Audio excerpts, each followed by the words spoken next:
Hey there, Sophie. How are you? Hi, Don. I'm okay. I just switched on. Can you hear me? No? He doesn't have his volume up. I can hear you. Ah, There, it's my fault. I had my audio down. I don't know why I had my audio down. Thing. I just want to blame it on other people. It's just the way I am. Well, how are you guys doing? Anybody want to share anything before we get going here? We're going to wait for Sid, because Sid may have something to say. Having a good summer so far? Excellent. Good. I was just watching Gary Vaynerchuk talk about brand, which was I haven't watched him for a while. He was buzzing. Is this a newer video or an older? I don't know how new it was. It was he was talking to a group of salespeople, and he's telling them basically everything that they said that they're working for was wrong. That they're looking for leads and they're looking for this and they're looking for that, but it's really what the customer. This thing was attention. How do you get like the attention of the customer? And Exactly. that's changing constantly. I remember a long time ago, Jay, when my ad agency, we were talking to a company that made. You remember PCs? You could go buy PC cabinets that would look really cool. You know, you could just buy the cabinet and build your own PC. Remember the big tower things? Well, these guys made the towers, and their whole thing was to show a picture of the tower and talk about the titanium this and the whatever. And we just, we were just adamantly against it. What you wanted to do is you want to get people excited about what the tower can do for them. And we pointed out, if we can get people talking about your tower, that's a better way to sell anything than to get a brochure from you. I would rather go on if I was looking to buy a Mustang or a Glock 9mm with extra clips, I would go on to a website that were people who own Mustangs. I'd rather hear from them than to hear from Yeah, Ford. that's what he was saying. Because I have a feeling Ford's going to be a little, I don't know, one-sided maybe. So yeah, that's great. I am exploring a sales thing. It's called Sell It by. All right. Sell it like Sahar, whatever. Is that what it is? Sell it like Sadar? Sell it like Sirhant. Okay, Sirhant is a very, very successful real estate salesman in Manhattan. And he has a cable show. He's got a book called Sell It by like Sirhant. But he's got a cable show where he actually works with salespeople who are in a slump or salespeople who don't know how to sell very well. And in the 45-minute show, he works with them to get them past their problems. Okay. I got the book. The book is very interesting, but it's a book. This is a TV show. You get to see him doing all his stuff in action. So far, I've seen one episode. So far, it's awesome. I'm going to watch a couple more episodes, then I'll link to it. It's over on Amazon. I'll give you guys a link and a heads up. But it's, he's a salesperson. This isn't marketing. This is pure flat-on sales. So that's an interesting way to go as well. Sid, what's up, buddy? Welcome back from your trip, sir. Thank you. Did you have a good time? Oh, I did. Good. I missed you. I had some scary times and I had some very good times. Good. I will say this: you've got to stay concentrated on a motorcycle at all times. The moment you let it drift, and I did, and I got to test how fast I could stop a Kawasaki going 20 miles an hour. Turns out pretty fast. It wouldn't have been a horrible thing, but it would have been probably a weekender, you know. Mm-hmm. Yeah. So, Yeah. um, Excellent. So how many miles total did you do? I haven't figured it up yet, but somewhere around 3,200. That's a lot. Yeah. Good. That's a lot of butt in the seat, I'll tell you. Yeah. Hey, Jerry, what's up, buddy? Not too much. I'm doing well. Good. Fun watching you on your trip. You're always an inspiration. So, I actually went up to Idaho this summer. So I Oh, where did you go? up to Coeur d'Alene. Coeur d'Alene?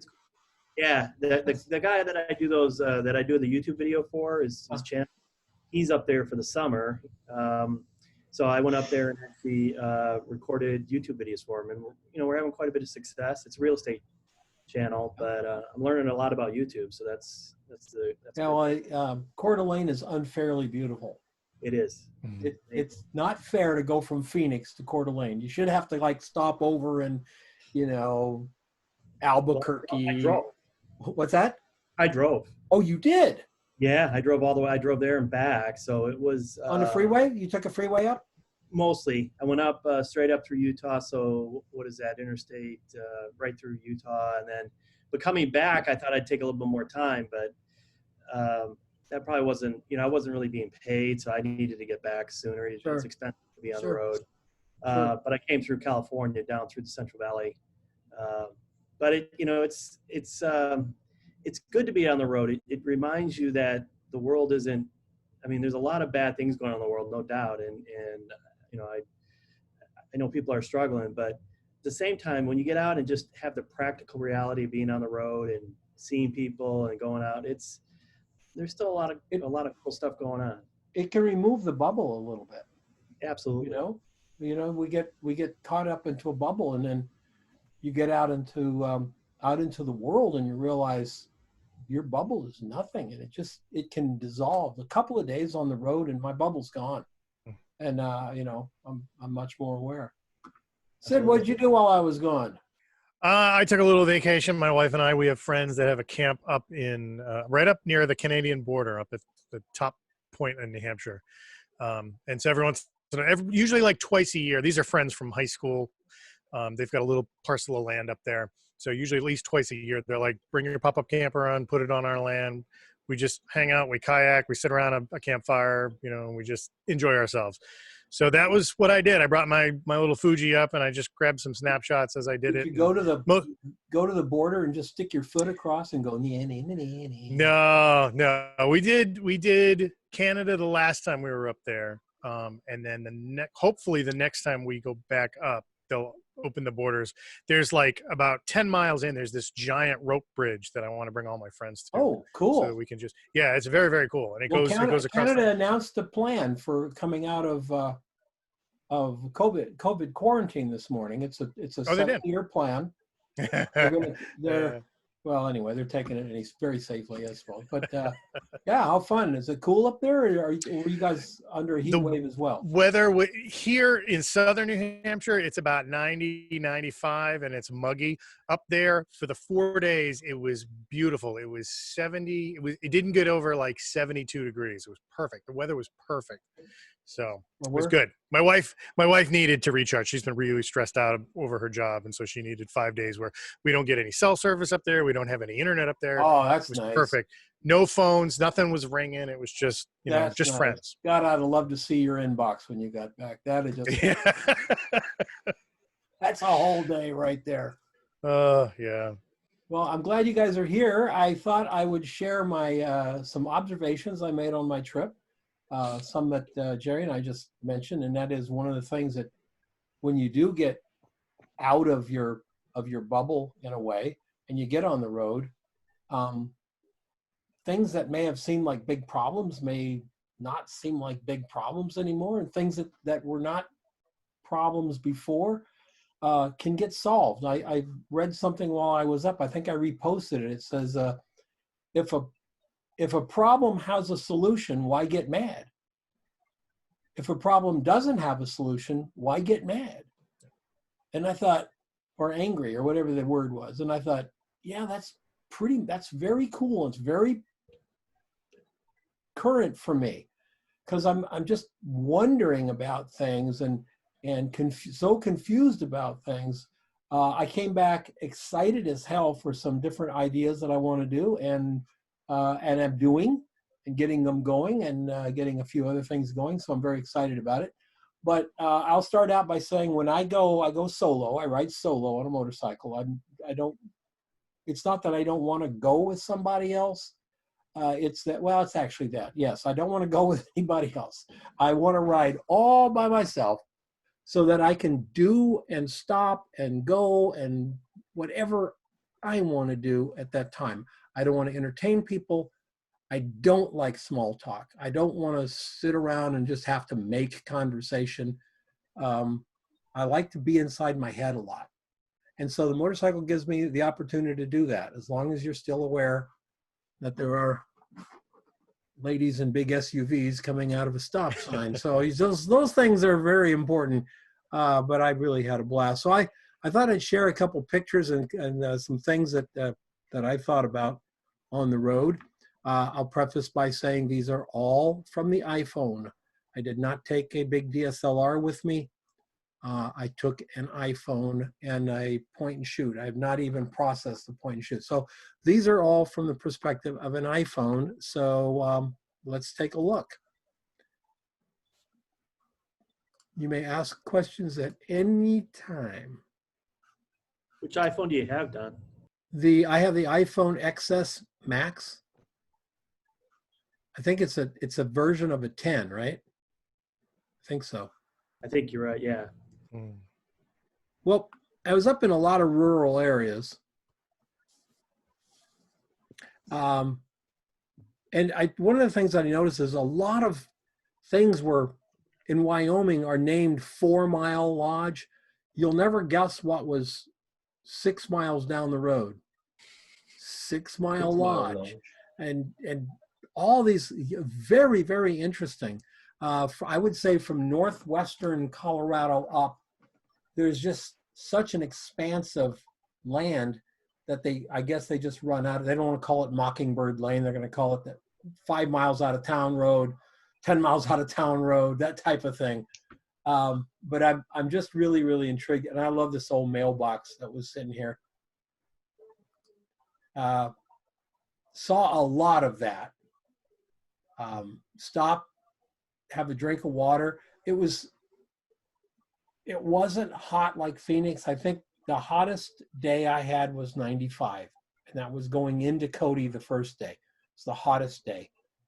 Everything else ran between 75 and mid 80s the whole trip. But saw a lot of this. So when someone says, hey, let's go to Wyoming, that's it right there. It's what it looks like from middle Wyoming east. It's almost interchangeable. It's beautiful. It's absolutely stunning.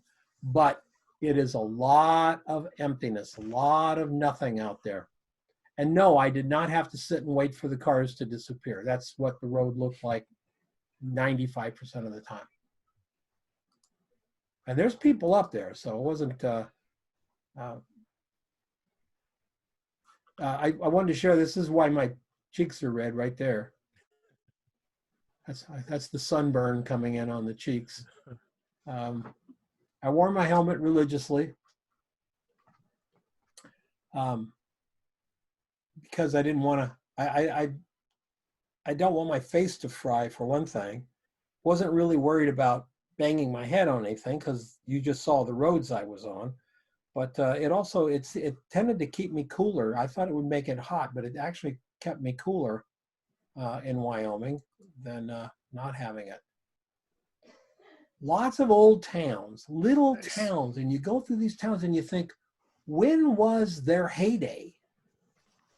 When was it that somebody decided to build this coffee thing with cathedral spires on it? Awesome. This is in a town called Meeker, Colorado. This is the left side of the street. If you turn around and you shoot out over, this is on the edge of a bluff. If you shoot out over the bluff, you get nothing but 5,000 square foot mansions. There's 3 golf courses there. It's just close enough to Denver to get away from way out from Denver, but far enough away from people that nobody hardly even knows it's there. It's Meeker, and it's on the way between Rifle, Colorado, which is on the freeway on the 70, and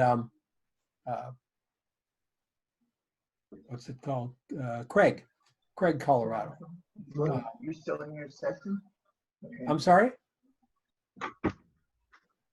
Anyway, when I discovered in Leadville that I had a bad tire, that the tire was not going to last, that was kind of a panicky moment because we were just going into Sturgis, and Sturgis was going to be the next week. I could find all kinds of places that would put the tire on. I couldn't find any place that had the tire. So after an hour of calling for, I tried around Leadville, Buena Vista, so it's not a long drive. The closest I found was Grand Junction, 135 miles away, all freeway down the 70, on a tire that was, I don't want to say it was bald, but it was too close to not say it wasn't. So, I mean, it was pretty tough. And then, of course, we got to Glenwood Springs, and they're doing construction on the road. And it was 21 miles of construction, and it took an hour and 10 minutes to get through it.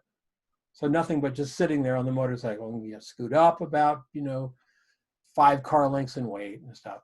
Right now, that beautiful place, I was so fascinated by Glenwood Canyon,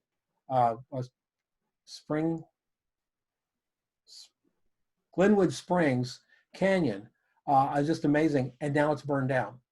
It's burned since I was there. The whole canyon is burned out. Freeway was closed. Just what a tragedy. But I got there to Grand Junction. They put a new tire. I realized I could still make my goal of being up on Beartooth on my birthday if I put another 4.5 hours of riding in. So I did. I got on the bike and I rode to Craig. This is halfway up to Craig. I got to Craig. It was already dark. I don't like riding my motorcycle in the dark. Out on the as you're going up from a little town called Muddy Flats, which is, I have no idea why, number one, it's named a town.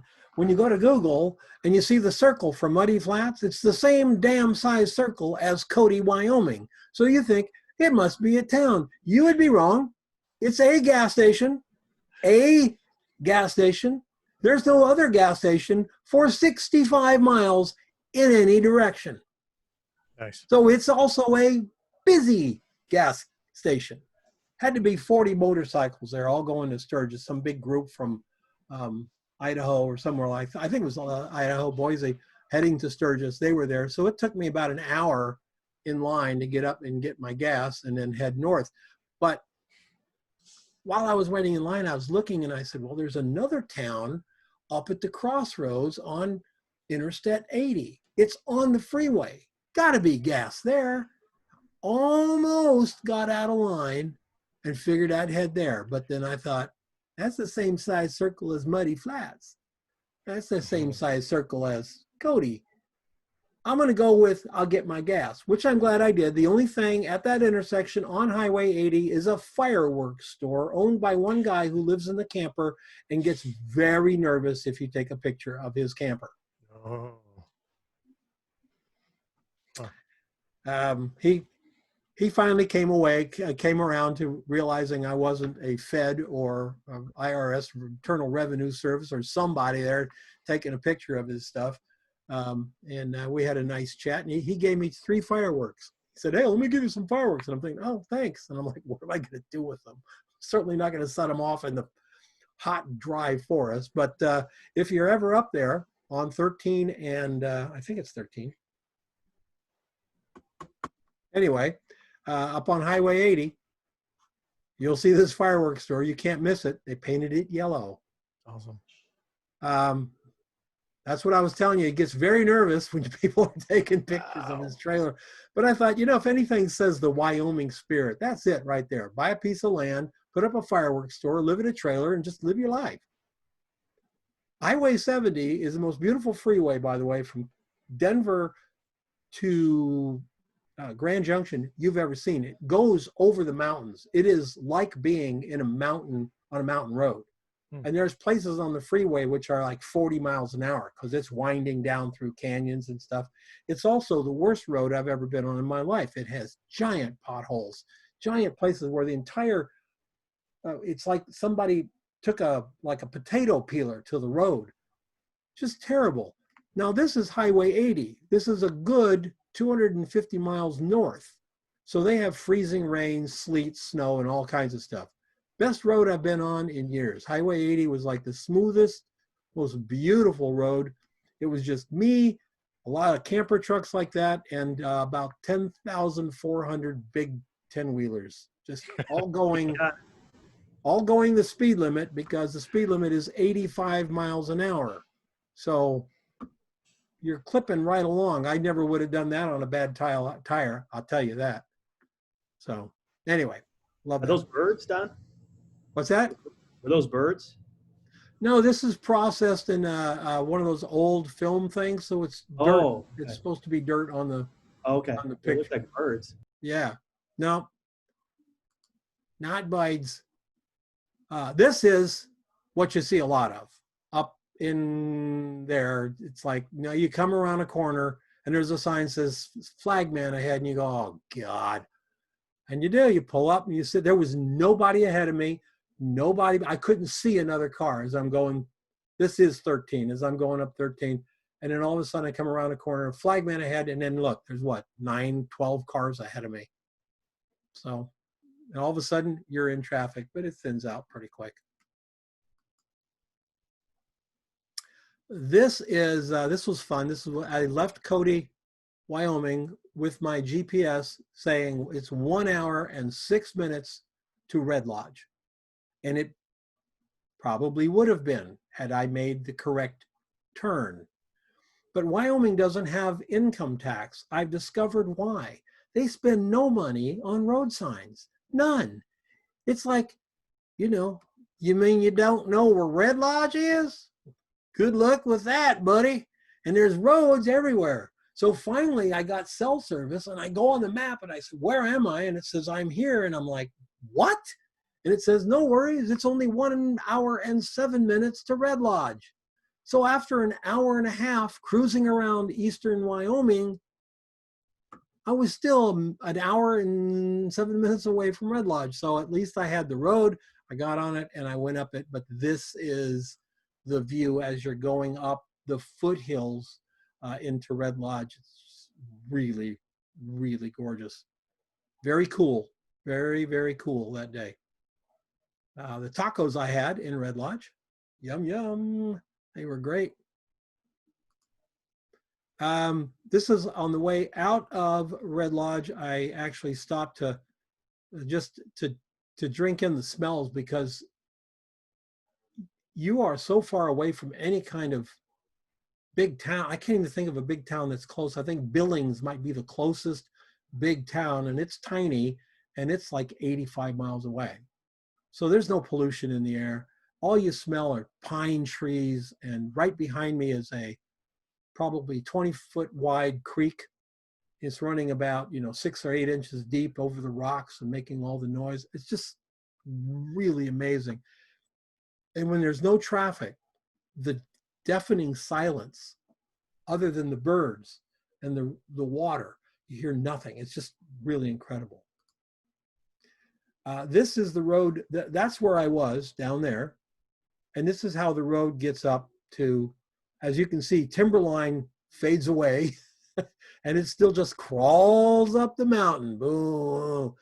And I'm here and I still have to end up there. So we keep winding and winding and winding around. This is last Saturday, a week ago Saturday, because this is where I wanted to be on my birthday, planned it for a year, and I was pretty jazzed to be there. There's the road working its way up. And you're starting to notice at this point, this is, when I got to here, I was thinking, oh, I'm at the top. because I couldn't see around the corner. Oh, no, you're not. You still have a long way to go. But notice these are the Rocky Mountains, and now we on this road, we're up at the top of them. We're not looking up at them anymore. We're looking across at them. It's fantastic. And here is a little bit closer to the top, getting to look way on top of the Rockies, where very few people ever get up there. There's still snow. It was cold. By the time I got to the very top, the absolute top, it was 38 degrees. And when I left Red Lodge in shirt sleeves because it was about 78 degrees. There's a glacier over here melting into a little lake, which goes into a waterfall down into this lake. At this, you're probably 8,500, 9,000 feet here for this. It's very, very amazing. There's little animals called marmutes. They're not afraid of people at all. They'll walk right up and look at you, and it's really, really, really interesting. There's another, the glacier runs down, becomes a creek here, and then down here becomes a waterfall.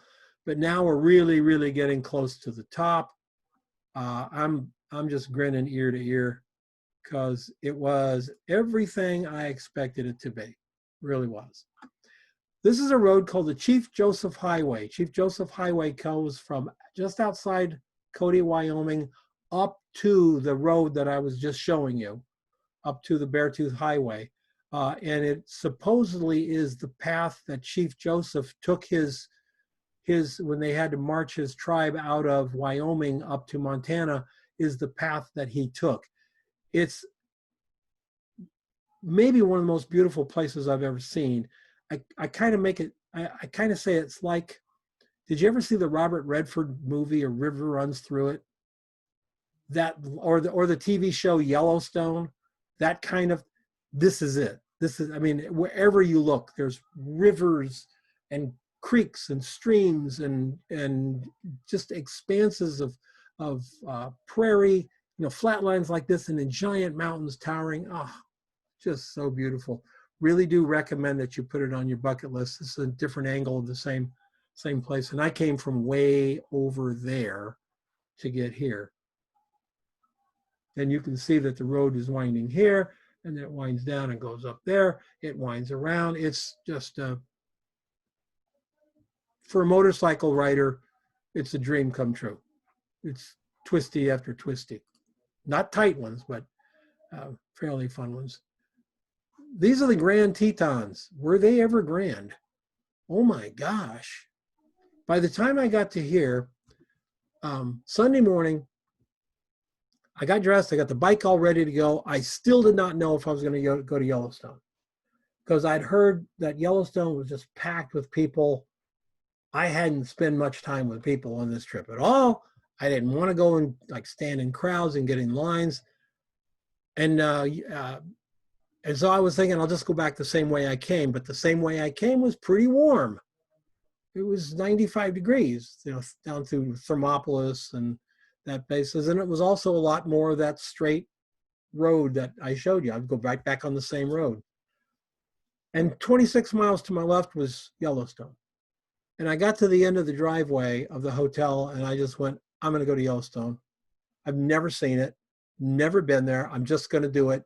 It makes more sense to me to do that than to go back the way I came. I'm glad I did that because there wasn't lots of crowds, except if you went to the venues. If you want to go see, what's it called, Old Faithful. A lot of people at Old Faithful. I'm not interested in Old Faithful. I just wanted to see the park. I'm glad I did.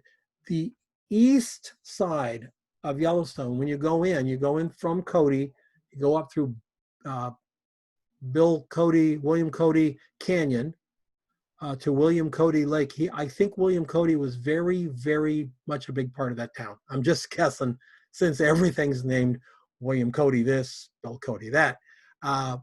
Incredible lake, incredible canyon. When you get there, you think, as you're going up the road, you're thinking, how am I going to get through this mountain? And it's this tiny little slit of canyon that they put the road on. They dammed it up right at the front of the canyon, right at the beginning. So they kept the canyon. You can still see the beautiful canyon exists, but right when you get to the mouth of the canyon, that's where the dam is. And it makes a huge, huge reservoir. Not one boat on that lake, not one boat.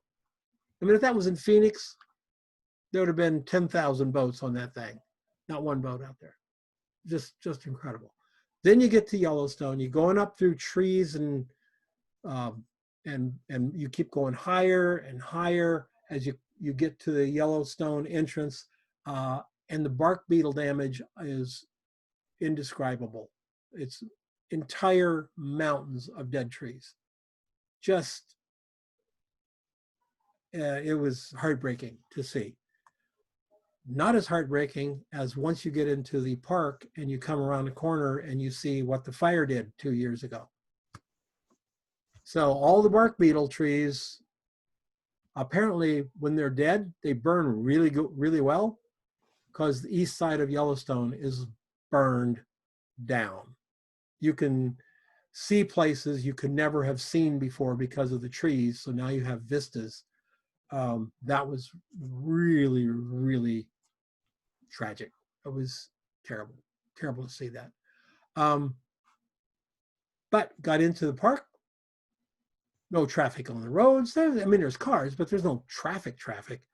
And it was astounding. By the time, when I got into Yellowstone, I was wearing my my riding jacket, my warm jacket, and my warm gloves, and a long sleeve flannel shirt underneath the riding jacket. And I was chilly. By the time I got halfway through the park, it had warmed up and I was in shirt sleeves. So I got to ride through the Grand Tetons in shirt and a t-shirt.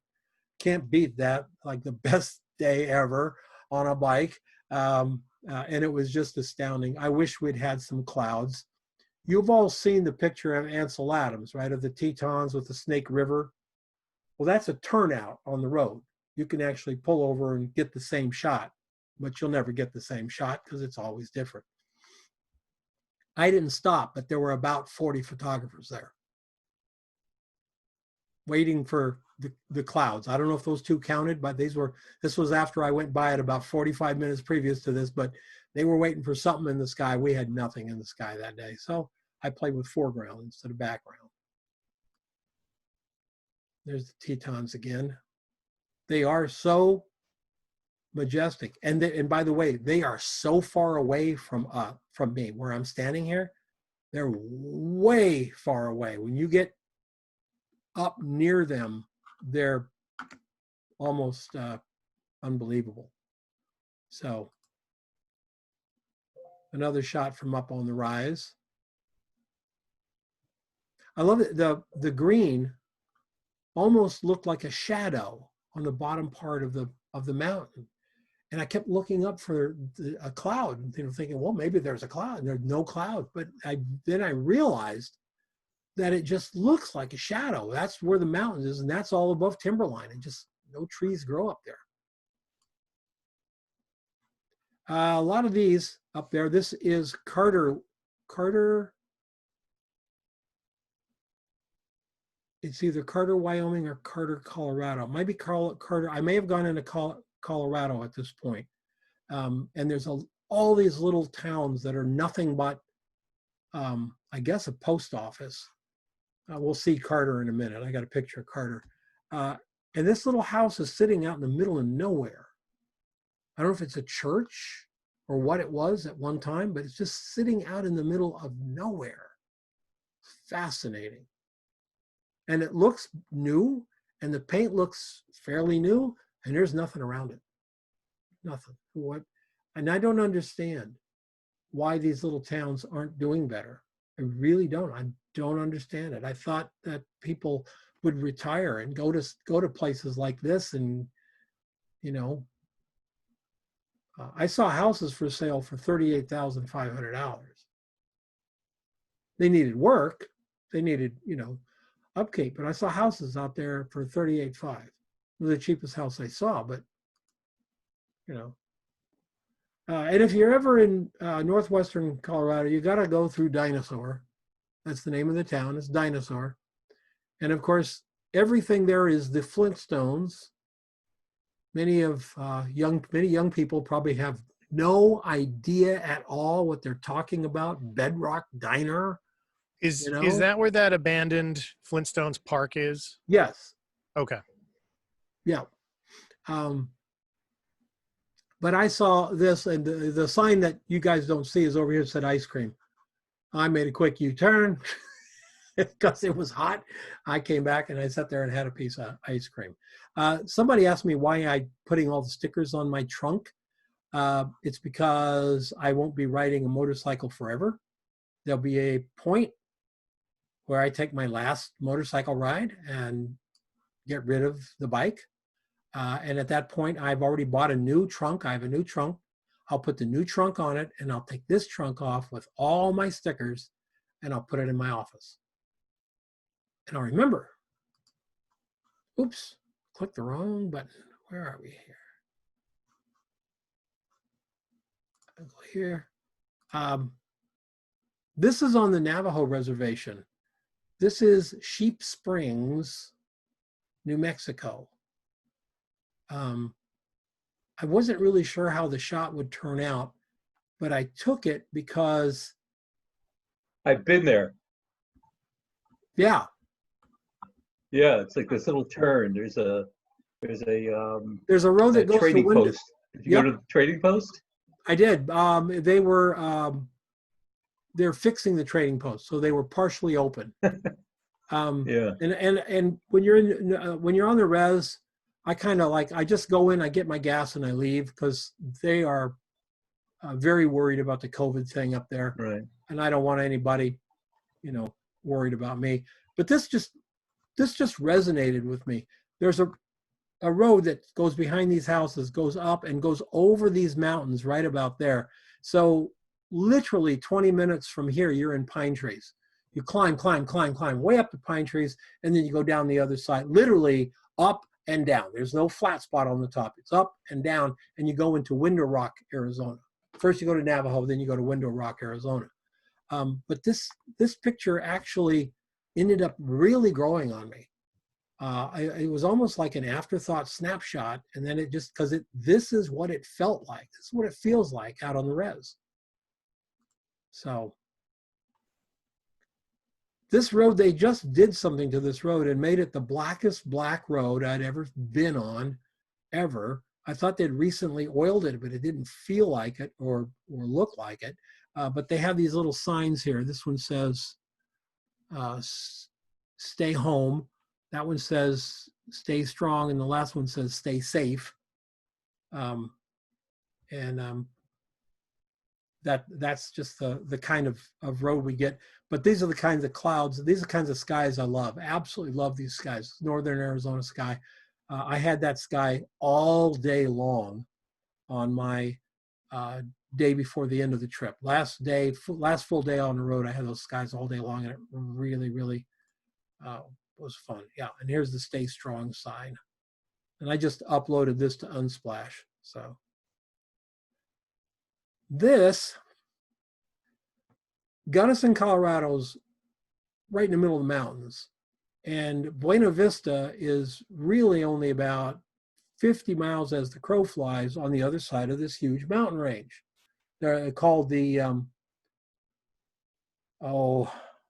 universities, the range of universities. There's Mount Princeton, Mount Harvard, and all. They're all 14. That's the other name for them is the 14s. And there's like 10 or 11 14,000 foot peaks in this range of mountains. Gunnison's on one side, Buena Vista's on the other. This is Cottonwood Pass, and up until last year, it was a dirt road. Well, they paved one half of it 2 years ago, and last year they paved the other half. And so for a motorcycle rider to go up on this road, go up here on a road that's only 2 years, half of it is 1 year old. I mean, it was the most pristine road I've ever been on. It was absolutely perfect road. It was dynamite. This is taken from the top, I want to say 11,200 about that.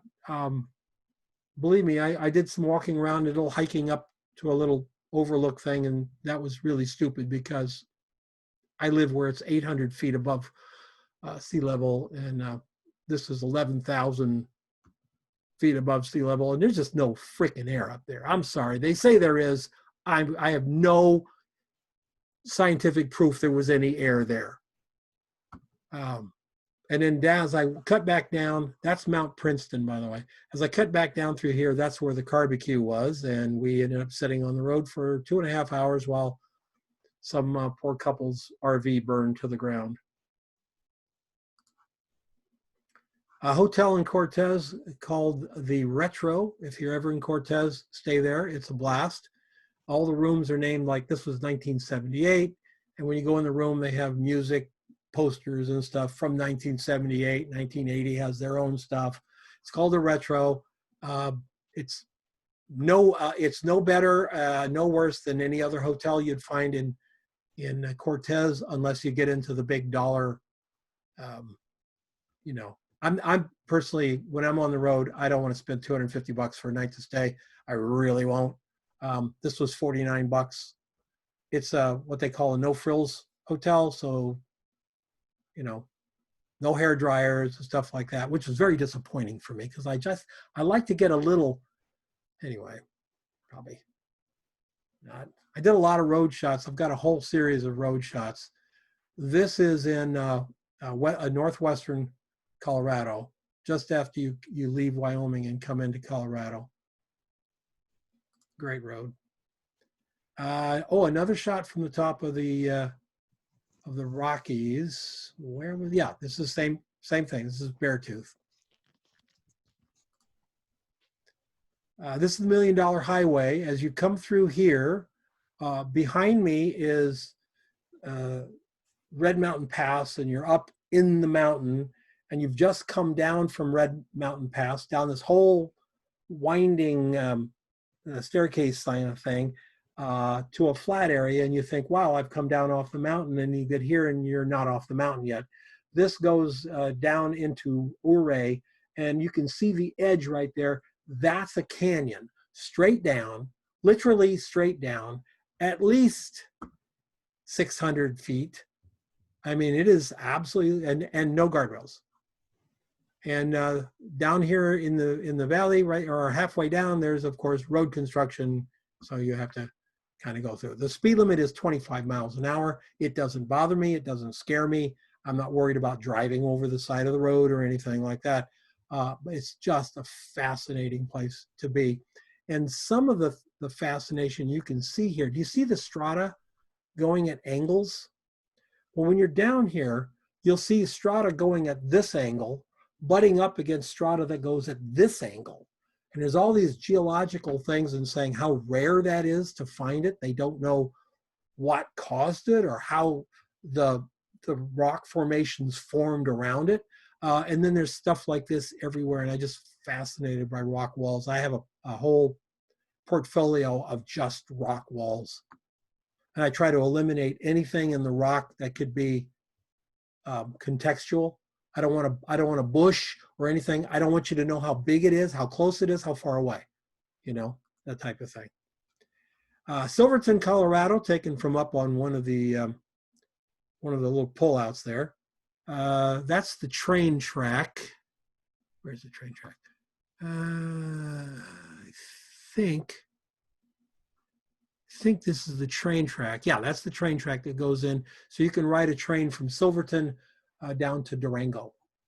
It's really, really a fun ride, but you can see how high we are. I was told what these are. Sometimes you see the mountains and you'll see these lines coming down the mountains where there's no trees. And I think, well, how did that happen? Well, they explain it that's a landslide. I mean, a snowslide, what do you call it? Avalanche. The avalanche literally wipes out the trees, just down to sometimes down below the trunk lines. They just take the trees down there. And then the trees don't generally grow back. The Yosemite River, really incredible place to be. Another road. This one is in eastern Wyoming. No, this is western Colorado. Another shot of that same road. I was fascinated by the colors in the road. And that's it. So I've got some other shots I'll be sharing later, but that's what I did on my summer vacation. So, questions? Anybody have any questions? I hope somebody has some questions. I hope I didn't bore you all with my slideshow, but I really loved it. How did you feel about just using the iPhone? Did you regret not taking a bigger camera? Because I mean, these shots are remarkable, and you're able to tell such a great story with such a portable little device. Yes and no, Jerry. Yes and no. There were times when I would have given anything for my Canons, or even my Nikon DF, and a tripod. The problem with it is on the bike, and you saw the bike, all I've got is that trunk and those two side bags. The trunk vibrates like hell. I had a little pocket knife, one of those little, what do you call them, Swiss Army knives, sitting in the trunk. After just 3 days on the road, I got home, I opened up the trunk, and the Swiss Army knife is in pieces. It literally vibrated itself to pieces. So I'm thinking probably not a good place for my Hasselblad. Maybe we don't want pieces of Hasselblad. So the only thing I can do is put it on the bike. So I've got this is my bag for, all the stuff. My iPhone's in there, underwear, socks, gaiters, everything's in that bag. Then there's a vertical bag, and that had some cold weather clothes that I really never used, but had I not taken it, I would have. So you end up wearing your cameras around your back, on your shoulder, because when you get off the bike and go anywhere, all of this is vulnerable. Yeah. And so being on a motorcycle is not conducive to taking really great photographs with a big camera. And I've done it in the past and not enjoyed the experience of the ride because I'm so damn worried about my gear. Yeah. Or your neck gets absolutely cramped from, wearing the, and that's just the DF kit. I would seriously consider getting something like a Fuji with a 24 to 120 equivalent zoom, a little Fuji, because I could wear the camera and put it under my jacket. I would consider that. But the Nikons, even the DF with the 24 to 120 on it, it's a big heavy camera. Forget tripods. I have a tripod with me. It's in the bottom of this thing here, but usually I never pull it out. So. Yeah, I was going to ask you. So you don't have one just for the iPhone? You didn't feel a need to, in lower light or needing a longer exposure. There's a couple of shots that I took that now that I've blown them up probably would have been better with a tripod. Yeah, I did have a little one, little bitty tripod in here. I used it a couple of times, but it doesn't get dark till about 9:30 up there. So when you talk about low light, man, I was in bed. I was dead tired. Throwing that big 900-pound bike around, every time you stop, you got to pick it up, put it down. It's like, it's quite a workout. They said 60 to 80 calories an hour that you burn. So, it's definitely a workout. But yes, I would have I would love to have a trailer for my bike where I could actually take a good tripod and a set of cameras with some longer lens. I didn't miss the wide angles, but I really missed the telephoto. Would have loved to have some telephotos with me. You need a videographer to follow you around with a drone and tell a whole anytime, buddy. Anytime. Tell a whole YouTube story, because I look at this and just think about and plus with your writing skill, your ability to write and the combination of the pictures. Oh, you said writing skill, because I was going to remind you of that moment in Steamboat Springs where my writing skills were pretty missing. But your ability to write and with these photos, you've got it covered pretty well. You don't really need much else. I do have a series of portraits that I did. I haven't shown them yet because I'm still working on it. I did photograph people. I got to tell you about the difference in people. Northwestern Colorado is your rugged individualists, ranchers, farmers, people want to get away from if you go to northwestern Colorado, Wyoming, Montana, you're getting away from people, big crowds of people. Well, the law in Colorado states thusly, and it's everywhere, posted on billboards everywhere. Face masks must be worn whenever you are in public. And the people of northwestern Colorado follow that law to a T. They wear their masks. Some are on top of their heads, some around their neck, some hang them on earrings. They make bracelets out of them. But they've said, yep, we wear our masks. That's my face mask right there on my wrist. When you get into places like Steamboat Springs, everybody's wearing a mask, even people driving their car. The thing that I thought was very sad was I was on top of the pass between Buena Vista and Breckenridge. I'd never taken that road. First time for me on that road. Beautiful, beautiful road. Up at the top, you're at 11,200 feet, and there's hiking trails. There's nobody there. There's like 3 cars parked there. 2 cars are families, and they're just taking pictures of the view because the view is outstanding. And a couple pulls up in a Land Rover. They get out. They've got matching hiking boots and matching hiking scarves. It's an adorable couple, probably 30, and they're hiking sticks, and they're going to hike up to a lake that's like 11 miles away. Okay, they're wearing masks. You couldn't find a more pristine place on the planet, and they're wearing masks. And I thought, wow, we now have people afraid of the air. They're literally afraid of the air. I find that horribly disappointing in people.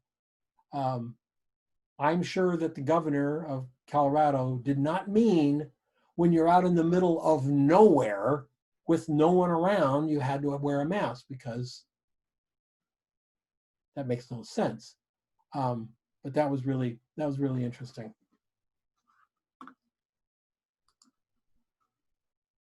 Different people go different places. What else? Who else has a question? If you're asking, by the way, Jerry, I'm really happy with my iPhone shots. I printed an 11 by 17 of one of these. This one. Printed an 11 by 17 of this one, and it's just tack sharp. I mean, it's the 11 by 17 is as sharp as, I don't know what else would make it sharper. You know what I'm saying? Yeah, I mean, these are just they're fantastic. I mean, it's just really remarkable how good, the iPhone photos are, and It really is. You miss controlling depth of field. I do miss that. But with the controls, you can lighten and darken. You can change exposure on the camera if you want to. And I did on most of these. Most of these are shot with the iPhone camera, and some of them are shot with Camera Plus, which is a little more manual. You have like manual settings. But when you change the manual settings, you can see it changing on the screen. So some of them were done with Manual Plus. They were all passed through Nick, a very light contrast, what's it called? Pro contrast. Pro contrast, everything went through Pro contrast, and that's it. That's it. Other than a couple of the ones I did for the analog look, because they were just fun. I am writing a book. I've been asked, am I writing a book? Yes, I'm writing a book about riding a motorcycle solo. And that's why I'm capturing a lot of these pictures, because it won't be a fiction book, but it won't be a, whenever you're in Cody, make sure you eat this restaurant and this restaurant. Or it's not gonna be one of those either. It's really about, being on the road by yourself, experiencing some of the things you experience by yourself. Like when you pull off on this road here, you pull off there and there's nobody behind you, there's nobody in front of you, and you sit there for 20 minutes eating your health food Hostess cupcakes. I'm not sure you guys knew they made health food Hostess cupcakes. Yeah, I'm here to tell you they do. Yes, full of kale and all kinds of goodness. I'm sure I read that, Sid. You can smirk if you want, but I'm sure on the side it said kale somewhere. Nope. No? Nope. Damn, altitude sickness. That's what it was. And nobody goes by you. And you think, maybe I should check my cell phone and see if there's been like a nuclear war or something. And you get your cell phone, there's no service. You do instantly have a kind of a feeling of aloneness. Because you really are pretty far out there. Can you see the bugs on the windshield, by the way? Mm-hmm. That's why I have a windshield right there. There's your snack right there. Those yeah, I should have. A lot of nutritious. protein there. Yeah. Scrape them over onto the Hostess Twinkie and been good.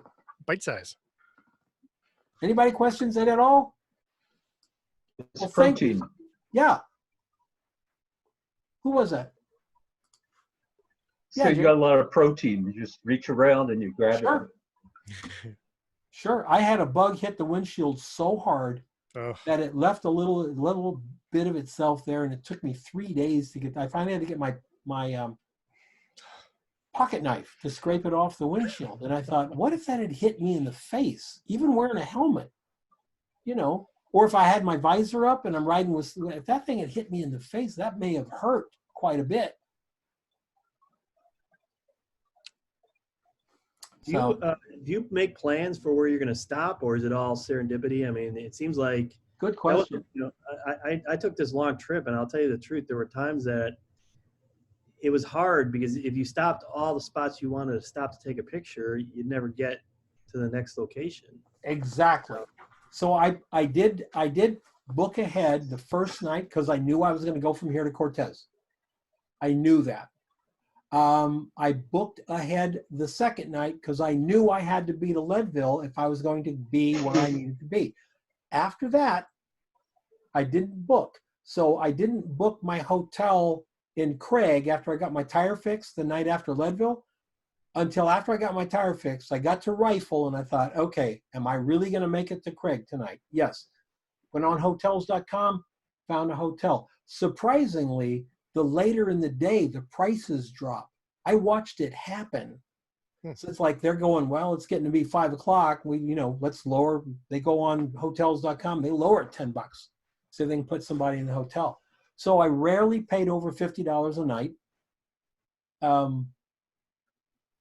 I did not stay in a single, what I would call bad hotel. They weren't great. They weren't, right home about, but they were clean. They had a nice bed and a shower. That's all I really cared about. And so I would book that. But if I knew I was going to be somewhere, like I knew I was going to be in Durango the last night, then I went ahead and booked that room. But between Craig and Durango, I waited until I just wanted to stop and get things. But I was only out for 11 days, Jerry, and if I do this again, I'm going to go out for 15 or 20. 11's just not long enough. You end up, for me to go to Wyoming and back, even if I wanted to stop and take pictures, I still had to do about 300 miles a day. yeah. And which you go out 50 miles an hour, it's only 6 hours. Yeah, but it's not 50 miles an hour. Sometimes it's 20 miles an hour. Sometimes it's sitting for an hour behind a flagman. And so 300 miles can all of a sudden end up to 11 hours in the saddle. And I would rather not do that. That said, every hotel, every space I was in, every town I was in had hotels, cheap hotels, $29 a night, $39 a night, that type of thing, but they weren't on hotels.com. So if I go out again, I probably would do a mixture of what I just did now. I'll book the ones where I really know I need to be, and I'll just serendipity it the rest of the way. Start looking for a place around 5:30, 6 o'clock. You'll find it. I am going to do a meetup, by the way, a year from it'll be the third week of September. And it's just a meetup in Cody, Wyoming. So however y'all get there, y'all get there. We'll take over a great little hotel downtown, and we will go to Yellowstone. We'll go to Beartooth. We'll go to southern Montana. We'll go out to Thermopolis, Wind River Canyon, and just take pictures. So I'm not charging anybody. I'm just going to be there. And if y'all want to show up, show up. Let's have a meetup. Let's make it fun. You too, Lee. You better be there. Yeah, I will be there. There you I go. love Wyoming. I love it. I know. It's That's just what the you said goal. the other day. I said I got to remind Lee we're going to go back to Wyoming. Well, I may need to be there then. I heard. By that, the way, what kind of motorcycle are you riding? Kawasaki Nomad Kawasaki. 1600. Big cow. Tell That's big. Big cow. Derek says it's a big cow. That's a big. It's one of the. There's only a couple of motorcycles heavier. It is one of the heaviest motorcycles of that size. I mean, there's some, these great big ultra glides. Harley ultra glides are heavier, and the new Kawasaki, can't remember what the name of it is, but it's got all that fairing and stuff on it. Makes it really big and heavy. But I don't like those motorcycles. I wanted my motorcycle to look like a motorcycle. Yeah. Look when I think in my head of a motorcycle, that's what I want. Sure, it's a beautiful motorcycle. Thank you. Beautiful. And the images are just spectacular. Well, thank you very much. It's like, I want to be there. Yeah, I would like to be back. Yeah, that's for sure. The That's a only, I beautiful will tell you place. this, if you were on this road now, you'd probably have visibility to right about there because the fires are, if you look right, that's where the fires are. Mhm. Oh, Down no. in Glenwood. Yeah, I'm only about maybe 100 miles north of Glenwood Springs. So that Mhm. entire area. And I think Colorado has something like 60 burns now. Yeah, Going on. It's just, that's sad. just terrible.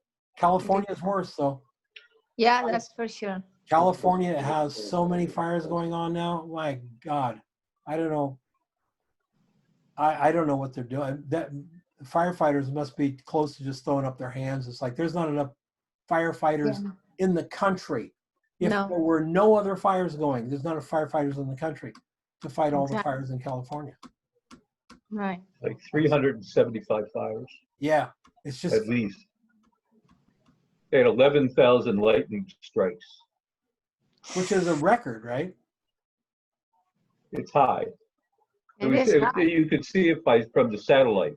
They had a satellite video Yeah. going over every half hour. You could see from the lightning strikes to the beginning of the burning to the red to the brown. Wow. Just That is sad. yeah, gosh, it is. I'll tell you what, it's enough to bring a tear to your eye when you go in East Yellowstone and you get there and you're right on the lake and all the mountains all these mountains covered with forests and stuff right up to the lake, and they're just nothing but charred trees. Because when it burned it hot. It burned everything. There's no like little trees left or anything. It really does look like the bottom of a charcoal pit. Oh, no. That that's devastated. sad. Yeah. That's But it'll grow sad. back. I won't see it grow back. Well- My kids won't see it grow back, but I bet my granddaughter will take her kids there and it'll be grown back. If it stopped burning. If you go up the Grand Canyon, you see the fire from a couple of years ago. It's just devastated in certain Yeah. parts when you Oh, go down on geez. the North Rim. Have you taken 87 up to Payson, Jay? Not recently. Oh my God. From Saguaro Lake turnoff all the way up Mhm. past Mount Ord is burned. The Oh, right. entire mountain is burned. And they were just recovering from a burn that happened 25 years ago. Trees were Yeah, starting to that get was a taller. huge fire. absolutely wiped it out. As we're talking about 40 miles of road of nothing but devastation, both sides of the road. And it was That was close to 50 or 100,000 square miles in that fire. It was huge. yeah, that was simply unbelievable. The wrath of Mother Nature. Thanks everybody Was for this a coming good along. time?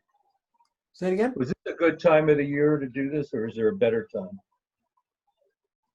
I would rather do it in September. It's still warm enough to do it? Yeah, no, I've done it in October. In Right. October, you do have to have a warm jacket, especially in the mornings. You got to have a warm jacket. Last year I did the fall trip on my bike. So that's 3 falls in a row I've done on the motorcycle. This year, the last week of September and the first week of October, I will be in my car because I'm taking my cameras. It will be a photographic trip. I'm taking my cameras. I'm taking my 4x5. I've got the film, I already ordered it. I've got the film. I got 50 sheets of Ectacolor. When I get home, I'll have to sell something to get it processed, but we'll maybe I can figure out what it would be, but, and I probably won't shoot 50 sheets, but I am going on a photographic trip. Classes won't be affected because I won't be having to get from place to place. I'm just going to go up. I'm going to camp in Gunnison, I mean. So I'll be there. Jerry, you're welcome to come up, man. You're muted. Sorry about that. Let me see what my what the calendar is, because it would be, it's fun to have a topic. I mean, when you travel on your own, it's much more of a. For me, it's more internal, like you're going to write and then maybe take photos. But when you have a subject you can actually have as a subject for like a video, that helps drive the story. Well, the leaves change sometime in that window. So I'm planning on going way up northern Colorado the first week of September, coming down about 4 days and then parking in Gunnison for the balance of it. And then just coming home. I'll be from Gunnison to Durango, spend a night in Durango and Durango home. But having that's just a spectacular color. And Cottonwood Pass has always been known as one of the most colorful places in the mountains there. And it's always been dirt road. So, could never get there on a motorcycle. And now it's paved, so I really want to get up there. Stephanie, you're the only reason you're all invited. Sid's invited. Come on up. It's not expensive. It's pretty damn cheap. Are you saying in a few weeks you're going to go do that?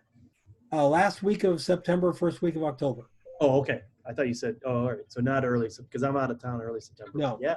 So that's this year, right? Yeah, that's this year. Yeah, let me see. Sounds good. Thanks for doing this, Don. This is You bet. awesome. It was really nice to go through these photos. Well, thank you, guys. Thanks for watching. I will let you guys go now. And Sid, I'll contact you tomorrow. Okay, are you around tomorrow on Saturday?